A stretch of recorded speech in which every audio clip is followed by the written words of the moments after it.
কেমন লাগলো অবশ্যই জানাবেন কমেন্ট করে। আজ আমি বানাবো ডিমের মালাইকারি। তার জন্য এখানে ডিম সিদ্ধ করে লবণ আর হলুদ মাখিয়ে নিয়েছি। এখানে আমি নিয়ে নিয়েছি লবণ, হলুদ আর সামান্য একটু চিনি টেস্টের জন্য। এখানে সাদা তিল, আদা আর কাজু বাদাম বাটা নিয়ে নিয়েছি। এখানে কাঁচা লঙ্কা, রসুনের পেস্ট আর আদার পেস্ট একসঙ্গে করে নিয়েছি। এখানে নারকেল দুধ নিয়ে নিয়েছি। কড়ার মধ্যে আমি সর্ষের তেল দিয়ে দিয়েছি। এবার ডিমগুলোটাকে আমি ভেজে নেব কড়ার মধ্যে দিয়ে।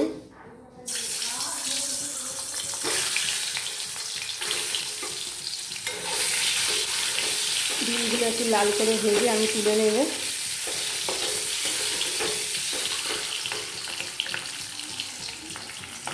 ডিম ভেজে আমি তুলে রেখেছি। এবার একে একে মশলাগুলো আমি এর মধ্যে দিয়ে দেবো কড়ার মধ্যে। এখানে কাঁচা লঙ্কা, রসুন আর পেঁয়াজের পেস্ট আমি দিয়ে দিলাম।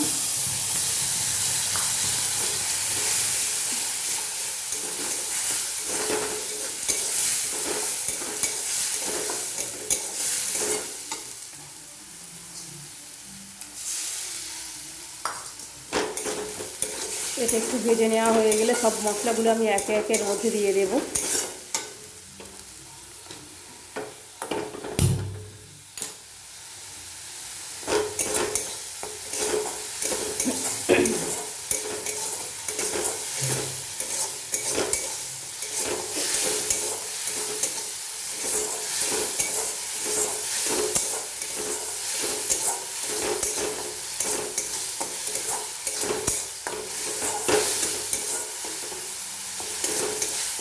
পেঁয়াজ, রসুন আর কাঁচা লঙ্কার পেস্ট আমার ভাজা হয়ে গিয়েছে। এবার একে একে এই মশলাগুলো আমি দিয়ে দেব। এখানে আমি নিয়ে নিয়েছি সাদা তিল, চালমগজ, কাজু বাদাম আর আদা, এই পেস্টটা দিয়ে দিলাম। এখানে নিয়ে নিয়েছি লবণ আর হলুদ আর অল্প একটু চিনি নিয়ে নিয়েছি টেস্টের জন্য। এবার এটাকে একটু ভালো করে কষিয়ে নেব। নিয়ে আমি নারকেল দুধটা দিয়ে দেবো মালাইকারি করার জন্য। যেহেতু নারকেল দুধ দরকার, তাই মালাইকারি করার জন্য আমি নারকেল দুধটা নিয়ে নিয়েছি। মশলার বাটিটা একটু ধুয়ে আমি দিয়ে দেব, দিয়ে একটু কষিয়ে নেব।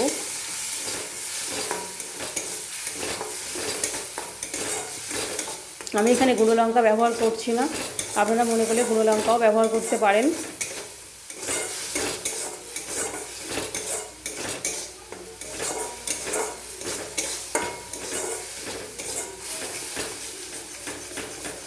কষানো হয়ে গিয়েছে। এবার আমি দুধটা দিয়ে দেব। দুধটা দিয়ে দিলাম। এবার ফুটে উঠলে আমি নামিয়ে নেব। 5 মিনিট এইভাবে ঢাকা দিয়ে আমি রেখে দেব। দেখুন গ্রেভিটা আমার ফুটে উঠেছে। এবার আমি এর মধ্যে একটু গরম মশলা দিয়ে দেব। গরম মশলাটা দিয়ে এইভাবে নাড়িয়ে নেব।